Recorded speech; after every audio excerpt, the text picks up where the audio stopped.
إله إلا الله وحده لا شريك له أشهد أن محمدا عبده ورسوله الذي لا نبي ولا رسول بعده. Jamaah salat subuh yang Allah muliakan, shaimin, shaimat, alhamdulillah kita bersyukur pada Allah Subhanahu wa taala. Kita masih diberikan nikmat umur oleh Allah Subhanahu wa taala. Yang dengan nikmat umur itu kita mengumpulkan bekal, berjuang, berusaha, apa yang kita mampu kerjakan, kita kerjakan. Tentu berdasarkan kepada ilmu, Al-Quran, sunnah-sunnah Rasul Sallallahu Alaihi Wasallam. Dan harapan terbesar kita mudah-mudahan kebaikan-kebaikan semua diterima oleh Allah Subhanahu wa taala. Alhamdulillah kita juga diberikan kesempatan oleh Allah berjumpa dengan Ramadan. Bagi saudaraku yang memulai hari Selasa ini sudah hari ke-10 ya. Yang memulai hari Rabu ini hari ke-9. Sama-sama berharap kepada Allah Subhanahu wa taala. Mudah-mudahan ibadah puasa kita semua diterima oleh Allah Subhanahu wa taala. Wani wa akhwati jamaah yang Allah muliakan. Kita lanjutkan pembahasan kitab Riyadhus Shalihin di halaman 277.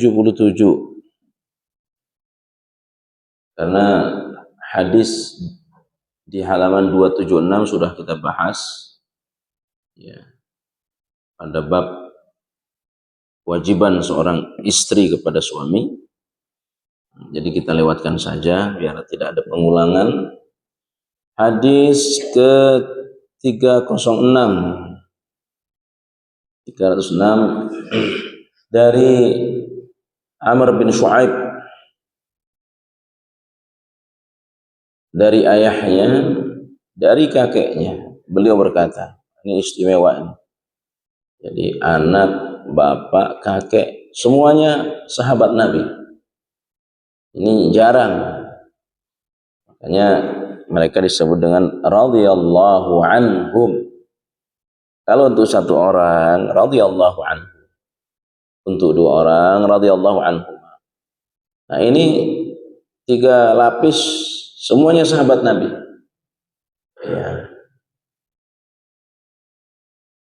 Ya ini Amr bin Shu'aib.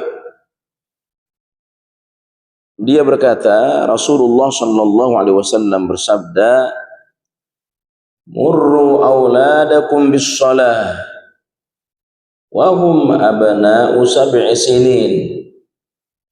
Wadribuhum 'alayha wa hum abna'u 10. Wa farriqu bainahum fil madaji'." Hadis hasan diriwayatkan oleh Imam Abu Dawud. Murru artinya perintahkanlah, suruhlah ya. Auladakum, anak-anak kalian. Disuruh terhadap apa? As-shalah, terhadap salat. Maka ini pelajaran setelah mengenalkan Allah dengan tauhid, maka tauhid itu harus diwujudkan dengan uluhiyah, penghambaan. Ya. Nah, ibadah yang utama dan pertama diajarkan kepada anak adalah as-shalah. Ya. As-shalah. Walaupun kadang-kadang ada orang tua nyuruh anaknya belajar belajar puasa setengah hari, nggak boleh itu Pak. Ya, kamu belajar puasa ya nggak apa-apa setengah hari, nah, itu nggak benar. Ya, suruh puasa aja. Ya, kalau udah tidak kuat, ya udah, nggak usah dilanjutin. Namanya juga masih kecil. Tapi jangan ada istilah belajar puasa nggak apa-apa setengah hari. Ya, nanti terkesan sampai besar boleh orang tidak puasa. Orang puasa walaupun setengah hari. Ya, artinya apa? Orang tua juga memberikan pembelajaran puasa di umur-umur 7, di umur-umur ya 6 barangkali ya. Tapi sebelum yang lain sholat, jelas hadis-hadisnya. Dan sholat ini adalah satu-satunya syariat yang perintahnya itu di langit. Ya, perintahnya di langit. Haji, ya perintahnya disuruh Nabi Ibrahim di Jabal Qubais namanya, memerintahkan, memanggil orang untuk berhaji. Itu di dekat Ka'bah seruannya. Tapi khusus sholat, perintah sholat langsung Nabi jemput ke Sidratul Muntaha dalam peristiwa Mi'raj. Ya, menunjukkan keutamaan sholat. Dan jika sholatnya baik, yang lain ikut baik. Kalau sholatnya rusak, yang lain ikut rusak. Ya.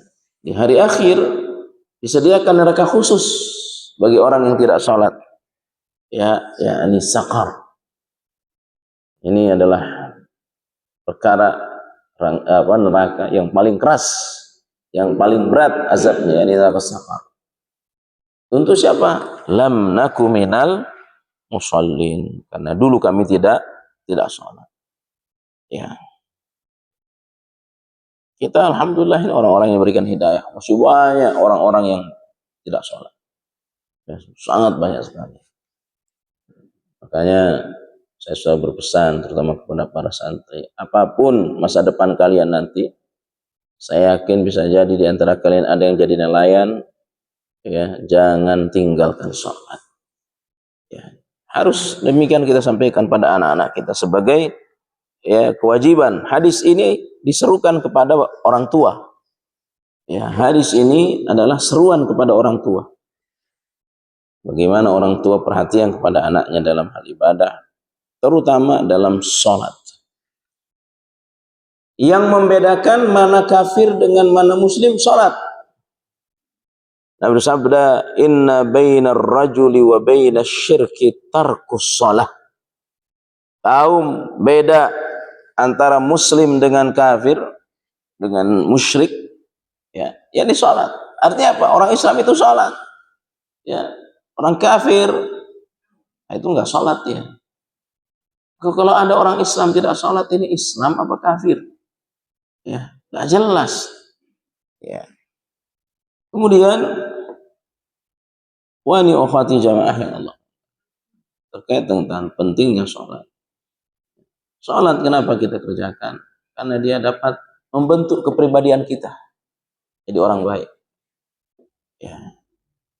Sebagaimana jelas Allah katakan, innas sholata tanha 'anil fahsya'i wal munkar.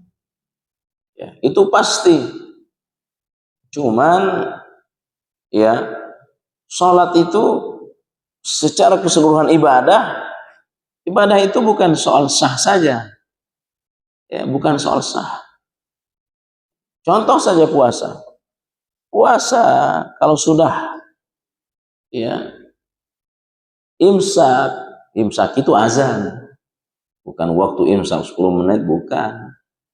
Ya, imsak padahal masih ada 10 menit. Nah, itu enggak benar itu. Ya, imsak itu azan. Ya. Nah, kemudian sudah masuk imsak dan berbuka. Ya. Hina ghurubis syams, ketika matahari terbenam. Itu sah puasanya. Apa diterima? Belum tentu. Ya. Secara hukum fikih puasanya sudah sah, tapi apa diterima? Makanya Nabi katakan, berapa banyak orang berpuasa tidak dapat apa-apa dari puasanya kecuali hanya dapat lapar dan haus. Ya bisa jadi puasanya sudah diterima oleh Allah. Ya, tapi belum udah sah, tapi belum tentu diterima sama Allah. Hakata sholat. Demikian juga dengan sholat. Ya, sholat rukun dan syaratnya terpenuhi, sah. Ya, apa sudah pasti diterima? Nah, belum tentu. Ya, sehingga ada orang sholat 60 tahun, Pak, satu pun sholatnya nggak diterima sama Allah. Ini hadis ini. 60 tahun sholat. Bis satu pun nggak ada yang diterima. Ya. Sah, mungkin sudah sah. Ya. Makanya kita perlu yang namanya sholat berdasarkan contoh. Ya, saya yakin semua sudah punya tuh buku sifat sholat Nabi. Ya, yang paling ringkas sifat sholat Nabi Syalbani, dan sudah dalam bentuk gambar, ada gambarnya. Di mana posisi punggung, di mana posisi tangan, ya. Nah, ikhwani wa akhwati jamaah yang Allah muliakan. Kemudian, ya, di usia berapa mereka disuruh sholat? Abna'u sab'i sinin, di usia 7 tahun. Ya. Nah, itu sudah mengarah mumayyiz, baligh belum. Ya. Mumayyiz itu sudah bisa membedakan mana baik, mana tidak baik. Namanya mumayyiz. Baligh belum tentu. Karena baligh kan ada tanda-tandanya lagi. Ya. Paling tidak distandarkan secara umum ya umur 11-12 tahun lah orang baligh. Ya. Tapi sebelumnya udah mumayyiz. Nah, orang usia 7 tahun secara ilmu itu sudah mulai menggunakan akalnya. Namanya mumayyiz namanya. Umur 4, umur 5 belum. Ya, jangan-jangan dia sholat tidak pakai ruku. Ya. Jangan-jangan dia sholat tidak pakai tahiyat. Ya, orang nggak ngerti. Ya. Ikhwani wa akhwati jamaah yang Allah. Nah, ini juga menjadi dalil bagi para ulama tentang ya anak yang dibawa ke masjid. Nah, usia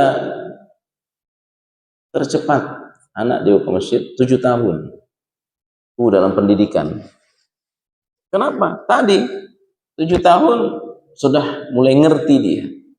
Kalau ada orang sholat, saya lari-lari pasti terganggu nih orang sholat. Udah mulai mengerti yang begitu-gitu. Tapi kalau umur 5 tahun, umur 6 tahun, dibawa lari sana, lari sini.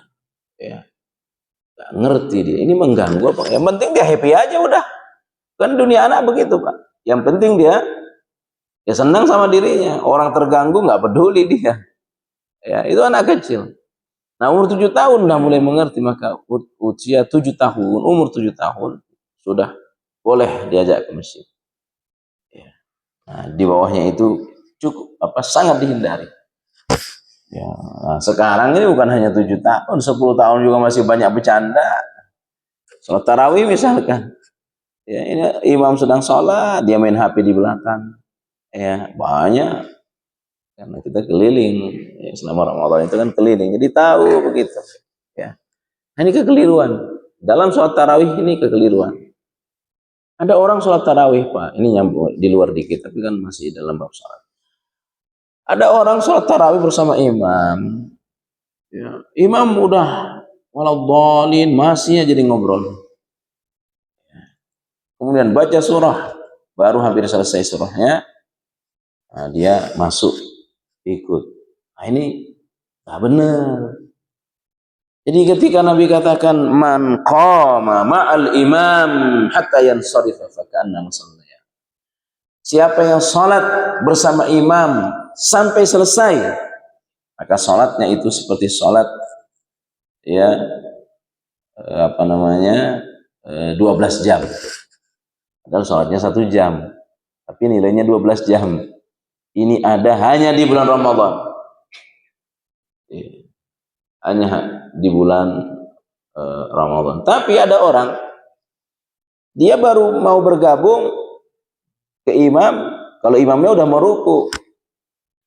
Dari Al-Fatihah sampai surah, ngobrol aja dia. Baru dia gabung kalau imam mau ruku. Karena dapat ruku, dapat 1 rakaat. Nah, ini nggak benar nih. Yang disebut mendapatkan pahala 12 jam itu sempurna bersama imam. Sempurna. Ya. Nah, ikhwani wa akhwati jamaah Allah. Jadi anak kecil lari sana, apalagi masjidnya adem besar, ya Allah, mohon maaf ditambah, ya mohon maaf umur anaknya, ya umur anak itu di rumah, ya jangan-jangan satu rumah untuk berapa keluarga, mohon maaf ya. Akhirnya nggak bisa main, ya. Nah begitu datang ke masjid, udah masjid jadi lapangan. Nah itu di usia 6 masih begitu. Nah kalau sudah di atas usia 7, 10 apalagi, nah itu udah mulai mengerti bahwa ini masjid, bukan tempat main. Beda sama anak yang belum mubayyiz, main dia, nggak peduli dia Pak.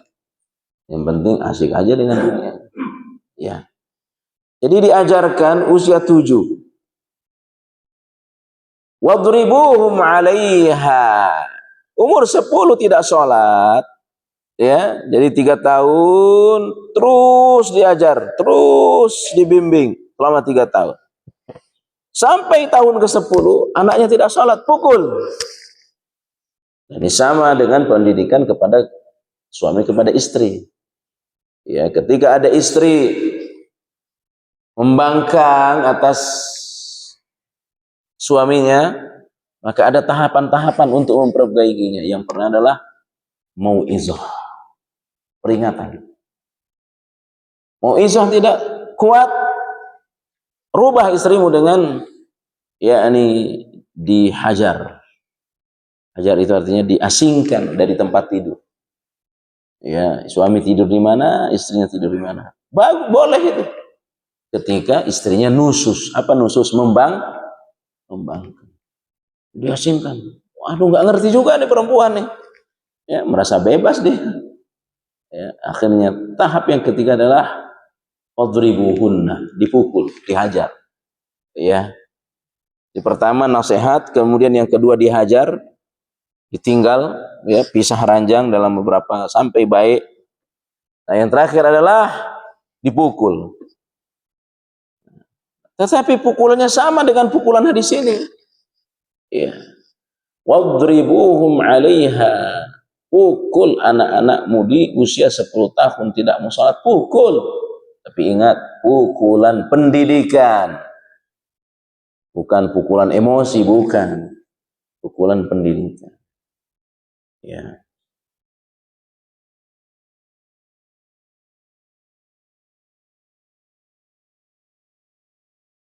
Nah ini pendidikan bisa dikembangkan ke yang lain. Anak kecil umur 10 tahun dipukul, nah, bagi dia mungkin biasa-biasa saja. Kasih hukum yang lain. Ya, kasih hukuman yang lain agar dia memperhatikan sholat. Ya. Jadi pukul itu hukuman, tetap harus diterapkan. Tapi kadang-kadang ada anak, bebal, nggak mempan dipukul orang tuanya.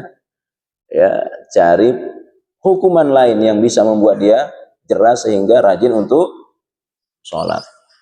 Ya. Contoh, ya, saya kurangi uang jajanmu. Sekarang ini anak kecil, ya kita lah semua ini paling takut kalau datanya habis, Pak. Ya sekarang ini paling takut kalau data internet habis. Ya, itu bisa jadi kepada anak. Saya nggak mau bayarin uang jajanmu, saya nggak mau bayarin. Ya, itu berikan efek pada anak. Ya. Tetapi juga pada saat yang sama diberikan rayuan, iming-iming. Nah, dalam bahasa pendidikan itu namanya tarhib wat targhib. Targhib wat tarhib. Atau dalam bahasa namanya reward, apalagi itu? Manis. Nah, ada ancaman, ada iming-iming. Itu boleh. Ya, kita iming-iming anak kita, kamu ya puasa 10 hari, ini hadiahnya. Puasa full 30 hari, ini hadiahnya. Ya. Jangan sampai mau kalau orang kampung ya, ke laut minum air laut. ke darat tambah haus. Ya. Jangan sampai kamu diam-diam makan di kamar. Kasih. Nah, untuk anak itu kita pendidik, kita kepada para santri, kedepankan rayuan daripada hukuman. Jangan ada semangat menghukum, tapi semangat memberi hadiah. Dua-duanya boleh. Ya, ini dalam teori pendidikan. Dua-duanya boleh diterapkan. Kalau kamu tidak sholat, saya akan. Tapi kalau kamu sholat, tidak tertinggal 30 hari, nih, saya kasih hadiah. Ya. Anak kecil senang dikasih hadiah. Ya. Nanti baru dia terbiasa. Baru kita tanamkan bahwa sholat itu bukan hadiah, itu dunia, akhirat jauh lebih besar. Ya, itu penanaman tauhid. Ya. Nah, ini kadang-kadang umur 7 tahun disuruh sholat, bebal anaknya. Ya. Umur 8 tahun disuruh sholat, masih aja susah. Udah main pukul aja orang tuanya nggak boleh. Ya, nggak boleh. Boleh dipukul usia berapa tadi? Usia 10. Itu namanya tabaqat. Tabaqah. Ada tahapan-tahapan. Ya, ada tahapan-tahapan. Sama juga kita ini. Kita mohon maaf yang sudah hijrah ini mohon maaf ya. Tiba-tiba kita melihat teman jauh dari nilai-nilai kebenaran, nilai-nilai Quran, nilai-nilai sunnah, udah mau kita rubah aja. Ya. Padahal kita juga seperti ini prosesnya panjang. Tiba-tiba ingin mendakwai orang, ingin buru-buru hasilnya, nggak boleh. Sama dengan istri, sama dengan anak. Ya. Bahwa untuk mencapai hasil dakwah itu butuh waktu. Tidak seperti membolakkan telapak tangan. Sama anak. Yang penting dikenalin, kalau perempuan mesti pakai jilbab. Sejak dia baligh. Ya, sejak dia baligh harus dikenalkan. Perempuan itu semuanya aurat kecuali muka dan tangan. Ya, tutup auratmu. Jangan dibungkus, beda tutup sama bungkus. Ya, kalau bungkus baju ketat, nah itu bungkus. Aurat itu bukan dibungkus tapi ditutup. Ya, hal-hal seperti ini yang harus diterapkan. Ya, yakni targhib wa tarhib. Ya. Wa fariqu bainahum fis madaji'. Pisahkan mereka di tempat tidur di usia 10 tahun. Tidak boleh lagi tidur sekamar antara laki-laki dan perempuan. Makanya kita sampaikan beberapa pertemuan yang lalu, idealnya kamar itu paling tidak 3. Ya, itu ideal. Sebenarnya cukup 3. Kalau ada 4, keempat itu untuk syaitan kata Nabi. Ini hadis sahih, Pak. 3.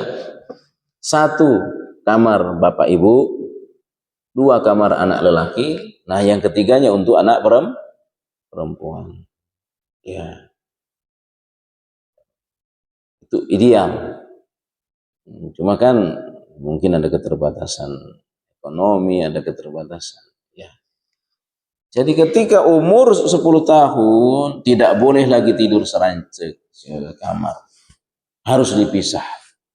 Itu namanya ikhtiyati. Sebagai bentuk kehati-hatian orang tua. Sebab yang namanya kejahatan seksual, maaf, ya, bisa terjadi dari kakak ke adik atau dari adik ke kakak. Dari anak ke orang tua ada. Ini zaman rusak sekarang. Makanya diantisipasi oleh Nabi. Jangan sampai terjadi. Ya. Memang mereka semahram, saling melihat boleh aurat, asal bukan aurat besar. Nah, aurat besar, ya ini perempuan dari dada, ya paha sampai paha. Nah, kita sebagai saudara laki-laki perempuan kita tidak boleh melihat itu dari saudara perempuan kita, tidak boleh. Itu namanya aurat besar. Ya, itu harus dihindari. Adapun tangan, rambut, boleh kita lihat. Tapi untuk yang bukan mahram, semua tidak boleh terlihat, kecuali wajah dan tangan. Nah, ini bentuk syaddan lidzara'i namanya. Upaya Nabi menutup kemungkinan. Itu hebat Nabi kita itu. Ya, hebat. Bisa jadi ya, pelanggaran seksual terjadi di rumah antara adik dan kakak, antara saudara laki-laki dan saudara perempuan. Itu diantisipasi oleh Nabi kita. Jangan tidur sekamar. Karena umur 10 tahun sudah mulai lain. Ya. Sudah mulai lain. Nah, Bapak Ibu yang Allah muliakan, ini diterapkan, harus diterapkan. Tapi kita menerapkan ini di rumah, jangan-jangan di luar ada pelanggaran seksual. Maka harus terus pantau, harus terus ya, gimana anak kita biar tidak seperti itu. Dipastikan anak kita ini berkawan dengan siapa. Kita harus tahu. Ya, sebab kalau mau tahu akhlak seseorang, lihatlah akhlak dengan siapa anaknya berkawan. Ya. Kenapa? Jangan sampai ini orang yang diperjuangkan ini ya terjerumus. Satu, jangan sampai mereka tidak sholat, jangan sampai mereka mengumbar aurat, dan jangan sampai mereka ya ada pelanggaran seksual. Ya, sungguh sangat sedih orang tua. Udah anaknya nggak sholat, ya, kemudian ada pelanggaran. Waduh ya Allah, anak yang kita berangkat pagi macet, pulang sore sudah macet. Untuk apa itu? Untuk memperjuangkan anak. Ya tiba-tiba anaknya nggak sholat, tiba-tiba anaknya ya nauzubillah berzina, narkoba sekarang. Ya Allah, ya, sungguh sangat langsa ini orang tua seperti ini. Ya, ini pendidikan luar biasa, pendidikan menutup kemungkinan. Dan ini diterapkan oleh Nabi bukan hanya ini, dalam hal pekuburan sama. Ya, bagaimana tidak terjadi kesyirikan? Karena syirik yang paling banyak di kuburan. Nabi tutup celah kesyirikan dengan cara apa? Jangan membangun kuburan. Ya, itu Nabi ikhtiyati namanya, Pak. Menutup celah bagaimana orang tidak syirik, dan praktek syirik yang banyak di kuburan. Nah, ditutup celahnya oleh Nabi dengan cara jangan membangun kuburan. Pesan Nabi kepada Ali, kalau kau lihat kuburan tanahnya tinggi, ratakan. Ya, boleh, jangan melewati satu jengkal. Ya, itu pesan Nabi. Ya, itu namanya ikhtiyat, kehati-hatian, menutup kemungkinan. Ya, menutup kemungkinan. Antaranya lagi, jangan semangat mendatangi tempat kecuali 3. Masjid Haram, Masjid Nabawi, Masjidil Aqsa. Jangan semangat ya ibadah mendatangi tempat kecuali 3. Ya. Tapi kalau untuk jalan boleh. Ya. Nah, ini semangat ziarah kubur. Kemana ke Sunan ini semangat sekali. Itu nggak baik secara syariat. Ya. Jangan sekali-kali kalian bersemangat untuk beribadah dengan mendatangi tempat-tempat kecuali 3 tempat. Nah, itu namanya ya upaya penutupan celah. Nah, sama dengan anak ini. Gimana caranya biar dia sholat di waktu balik? Sejak umur 7 tahun sudah disuruh. Sholat tidak sholat umur 7 tahun nggak berdosa. Anaknya nggak berdosa. Tapi untuk melangkah menjadi orang yang rajin sholat di usia 10, di usia 11, nah itu harus butuh proses. Nah, prosesnya itu dimulai sejak umur 7 tahun. Ya, mulai diproses. Sehingga begitu dia balik, langsung usia sholat, dia udah biasa. Ya. Nah, caranya dengan apa? Caranya dengan memberikan reward and punishment. Targhib wa tarhib. Kalau kamu sholat, saya akan kasih hadiah ini. Bagus. Ya, bagus. Nah, ikhwani wa akhwati, jamaah yang Allah muliakan. Itu namanya fikih menutup celah. Ya. Hadis berikutnya 307 dari Abu Thurayyah Sabrah bin Ma'bad Al-Juhani. Beliau berkata, "Allimus sabiyya as-salah li sab'i sinin."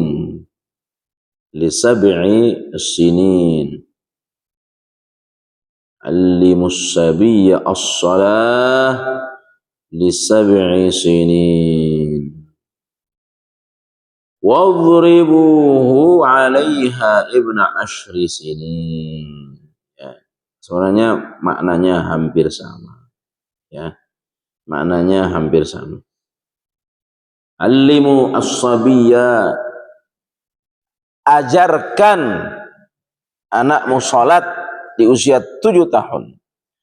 Wadribu 'alaiha ibna ashri sinin, pukul anakmu ketika dia umur 10 tahun saat dia tidak salat. Kenapa? Karena itu sudah rentan dengan mukallaf. Apa mukallaf? Mukallaf itu terbebani hukum.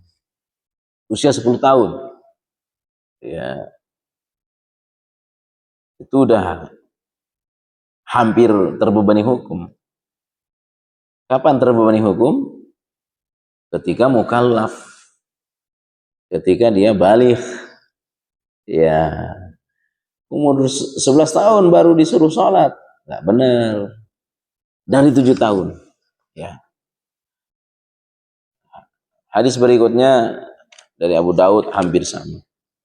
Ya, kita masuk pada bab berikutnya, tapi sebelum kita masuk bab berikutnya, mungkin ada yang ingin ditanya, disilahkan. Ya.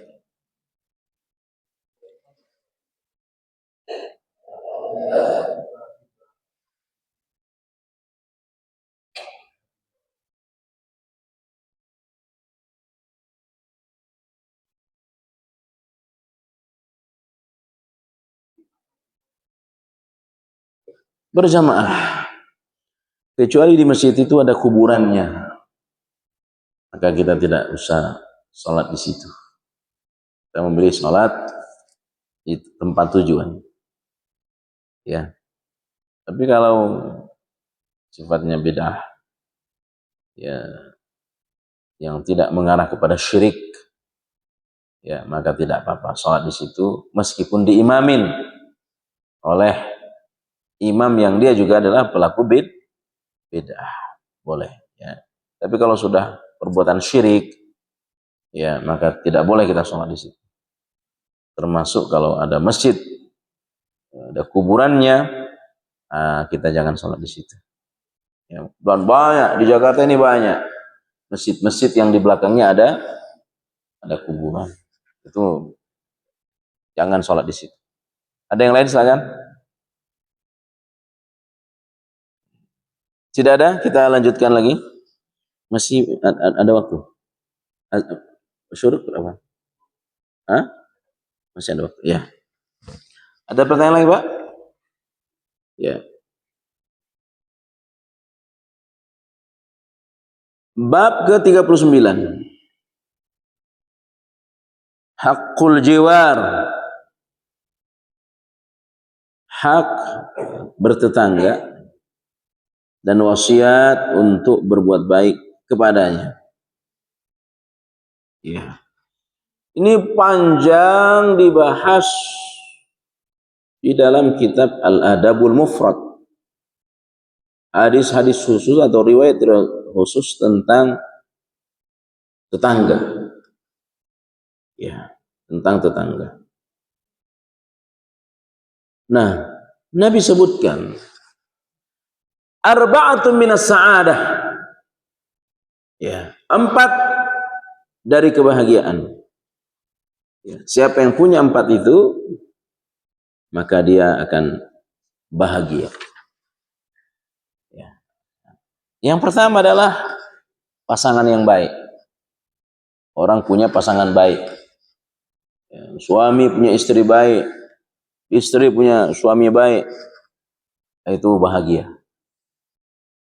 Yang kedua, memiliki baitun wasi'. Orang punya rumah yang layak, bahagia dia. Ya. Punya rumah, punya tempat tinggal. Mohon maaf, bukan ngontrak, bukan ngekos, bukan. Tapi punya rumah sendiri. Ya, kita sama-sama paham lah. Ya. Jakarta ini bayar kontrakan, ya Allah. Ya. Bayar kos-kosan. Ya, mohon maaf. Ini kata Nabi. Ya. Baitun wasi', rumah yang cukup. Yang ketiga, markabun hani. Ya, punya kendaraan yang menyenangkan. Kenapa? Orang bahagia, terutama istri. Kalau kita naik angkot, mohon maaf, udahlah nunggu. Ya. Yang kedua, kadang ada musiknya.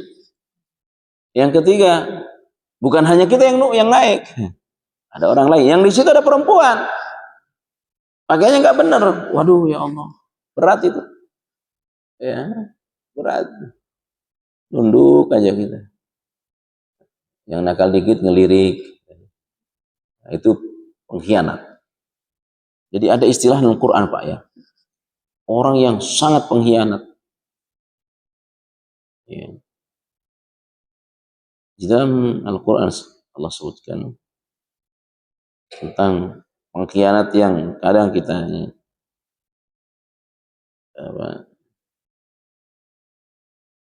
kadang kita nggak sadar pengkhianatan ini, ya.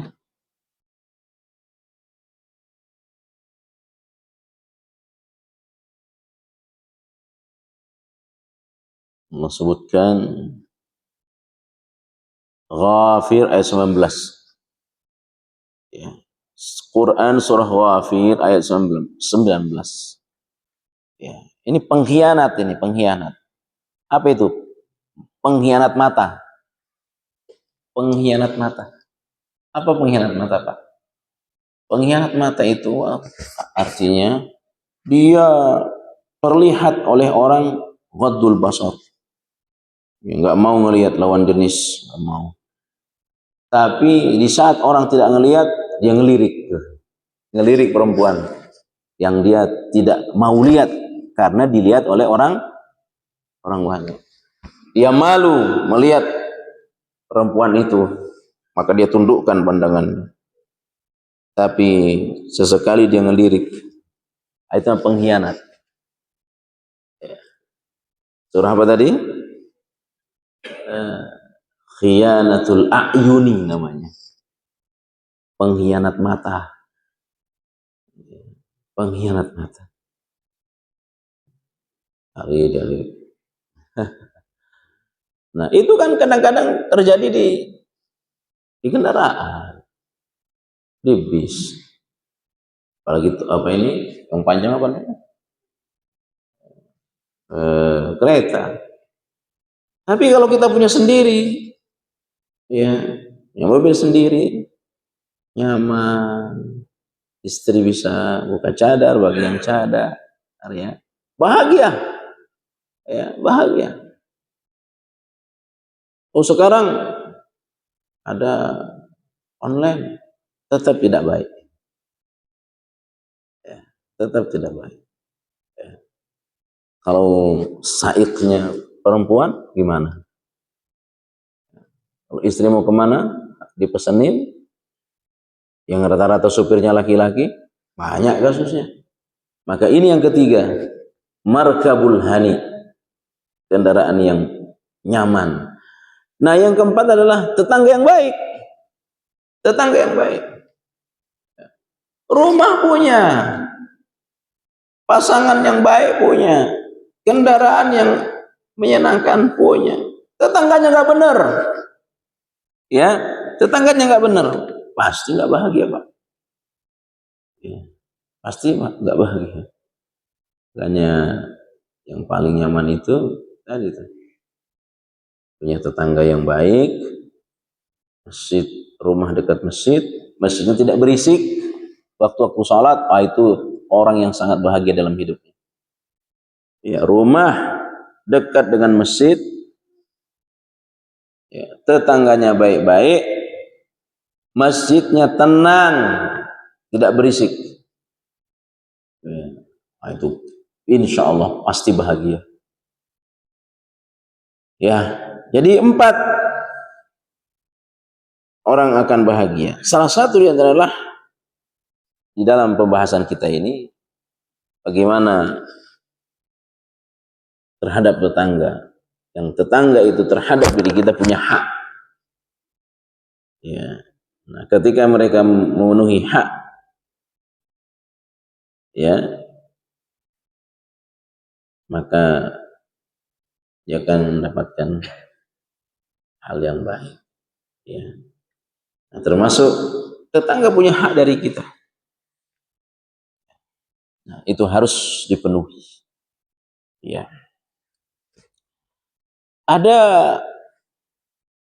satu hadis tidak disebutkan di sini, ya, tidak ada di sini. Makanya secara lengkap nanti dilihat di dalam kitab Adabul Mufrad. Ada tetangga di zaman Nabi gak benar, ya, dia tidak benar, sampai dia dilaknat oleh orang banyak, tetangganya yang melaknatnya. Ya. Lalu berita itu sampai kepada Nabi.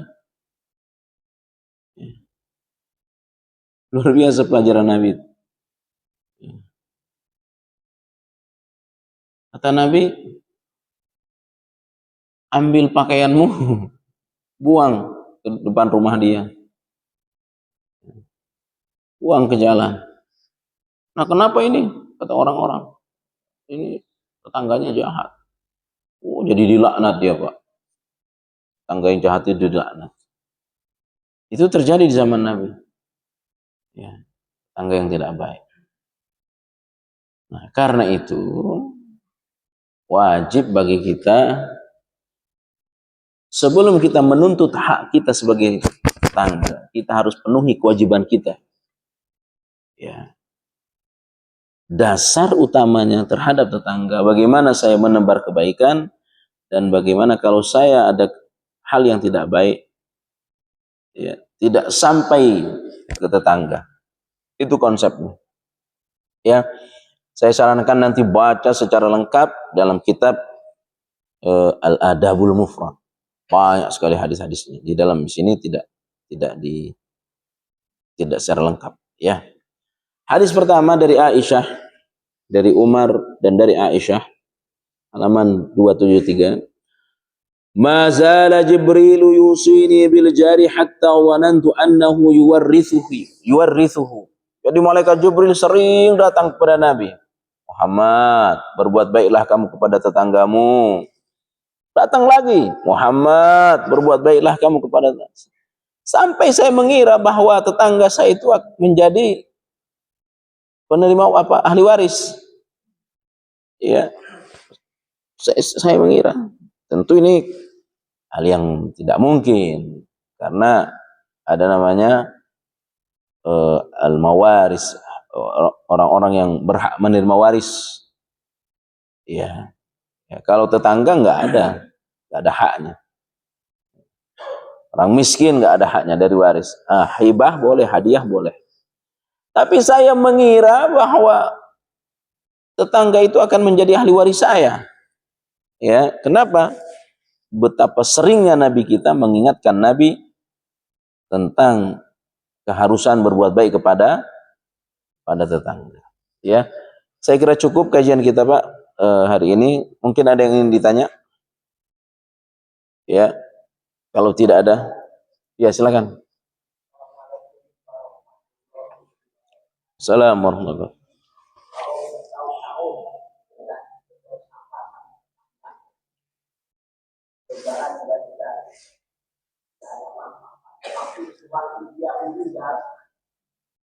Semua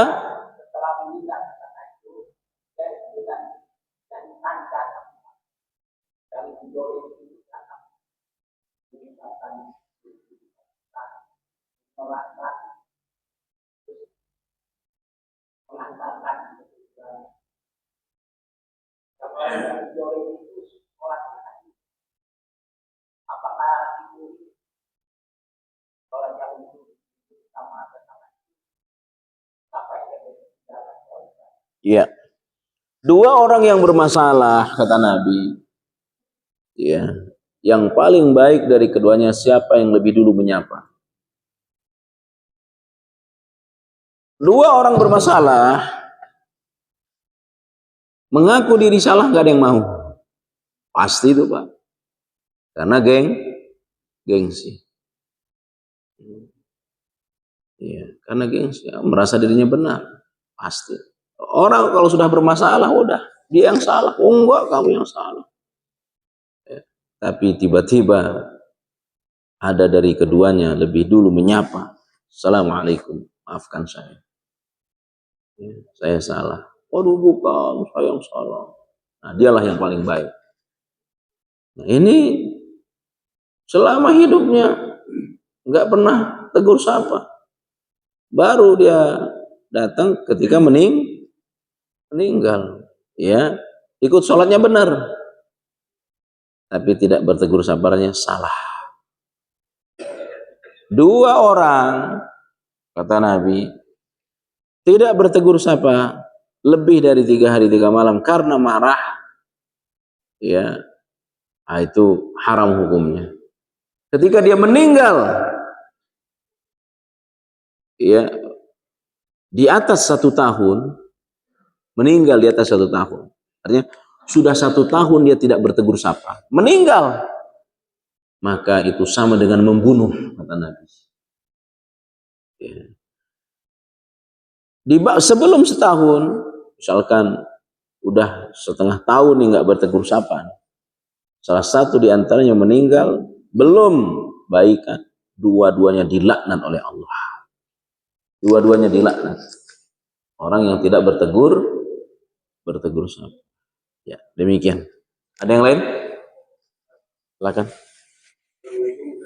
Salam.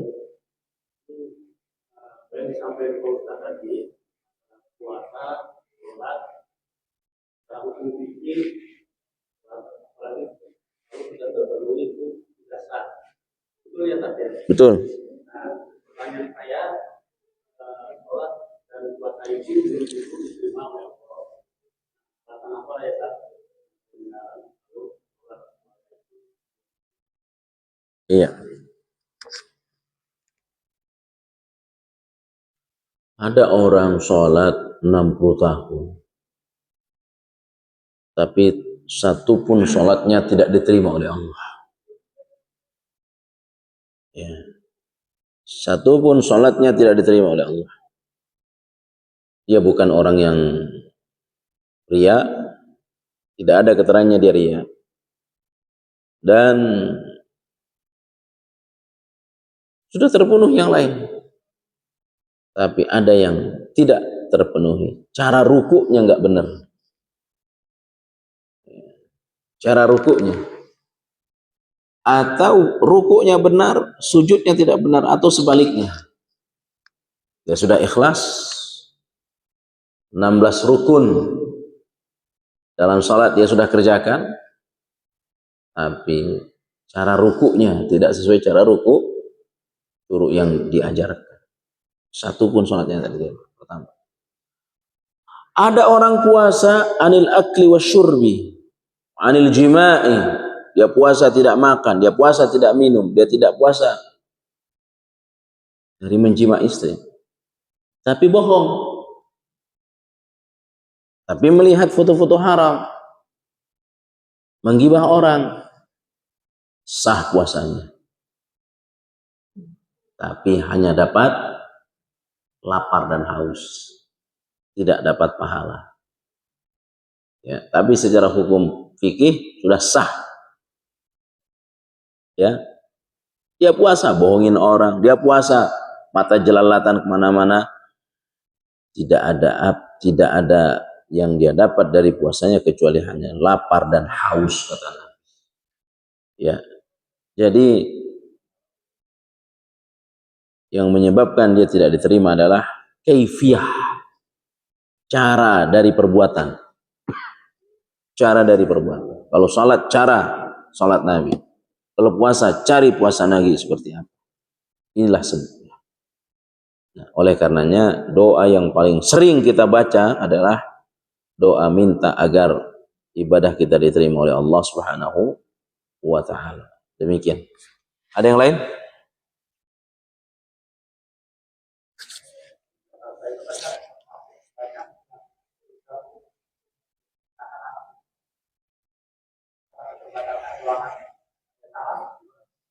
Ada? Apa? Ya.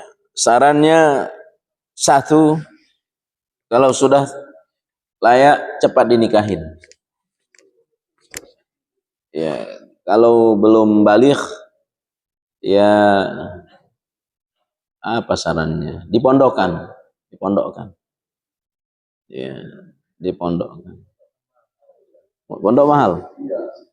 Pondok mahal, bawa ke pulau saya gratis. Udah lapor gubernur. Ya. Kalau ustadz ya saran ilmu, tapi kalau saran tempat ya pemerintah. Ya, di pondok paling bagus di pondok. Ya, ada yang lain?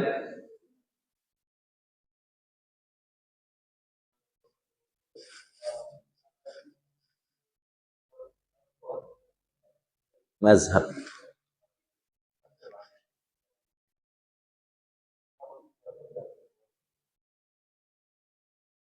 Iya. Ikhwani wa akhwati jamaah yang Allah muliakan. Mazhab itu adalah metode beragama untuk memudahkan kita. Itu adanya mazhab. Ya. Tetapi tidak boleh kita ya kekeh di satu mazhab, sementara yang lain ya tidak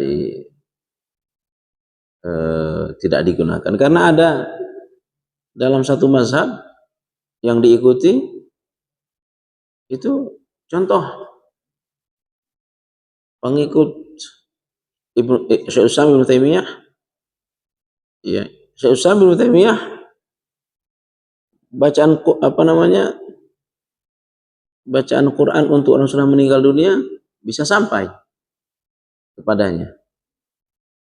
Sementara banyak kita kutip perkataan Ibnu Taimiyah. Nah, dalam hal ini tidak bisa diikuti. Ya, jadi pertama adalah ikut Quran Sunnah. Contoh dalam masalah kunut. Ya, dalam masalah kunut itu sudah dibahas oleh ulama mazhab. Abu Hanifah kunut bid'ah, kunut subuh ya. Abu Hanifah kunut bid'ah. Imam Ahmad tidak menganjurkan, juga tidak melarang. Ya.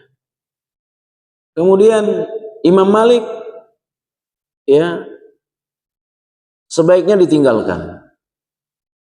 Nah, Imam Syafi'i sunnah. Imam Syafi'i.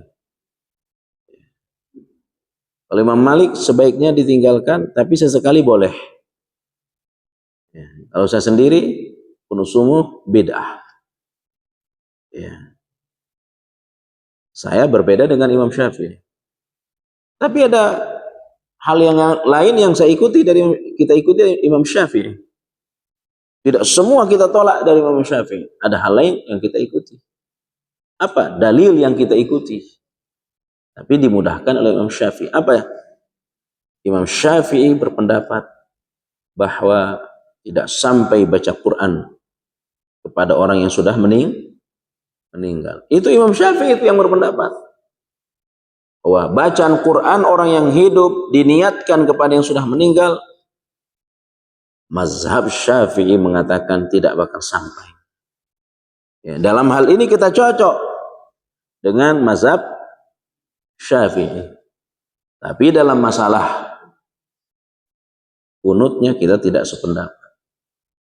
Ya. Tapi apakah kita harus celah? Tidak. Imam Syafi'i itu siapalah kita dibanding beliau?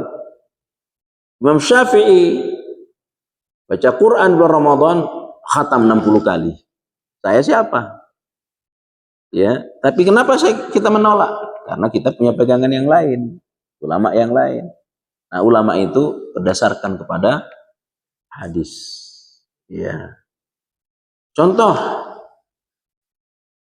ada namanya Ibnu Qudamah.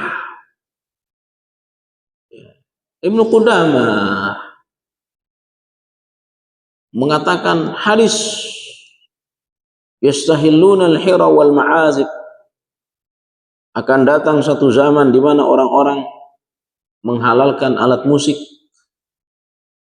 Itu kata Ibnu Qudamah, itu hadisnya lemah, tak benar itu hadisnya.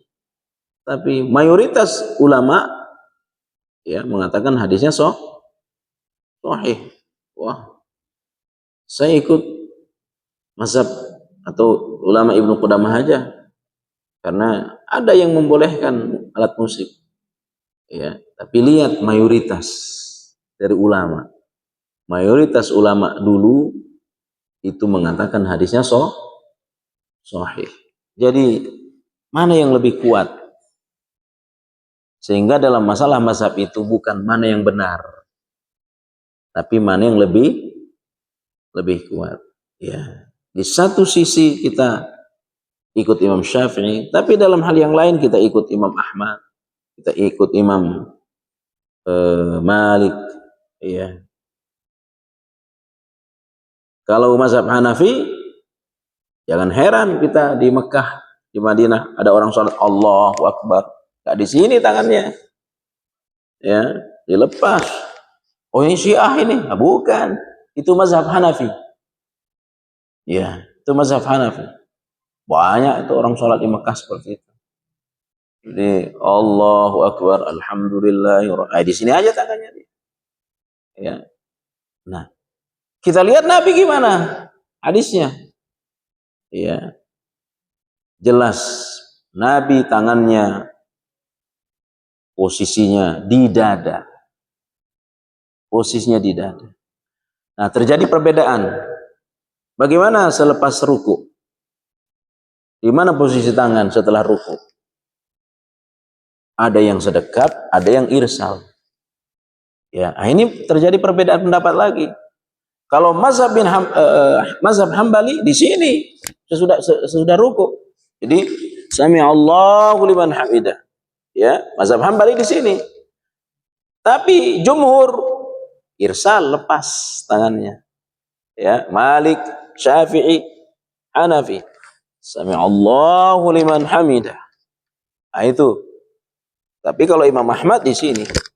Ya. Nah, siapa yang diikuti? Ya, tergantung. Ya, kalau Syekh Albani yang diikuti jumhur. Tapi ulama-ulama Saudi yang diikuti Imam Ahmad bin Hanbal. Kenapa? Alasan Imam Syafi'i, alasan yang lain. Hadis jelas katanya. Letakkan tanganmu di posisi sebelumnya, sebagaimana sebelumnya. Letakkan tanganmu di posisi sebagaimana sebelumnya. Nah, itu difahami. Sebelumnya itu apa? Sebelum ruku atau sebelum sholat? Tidak jelas. Letakkan tanganmu di posisi sebelumnya. Sebelum ruku atau sebelum sholat? Oh, sebelum ruku. Ya, maka sebelum ruku ya begini. Oh, sebelum sholat ya begini. Beda. Sehingga mazhab Hambali mengatakan untuk posisi tangan sudah jelas semua.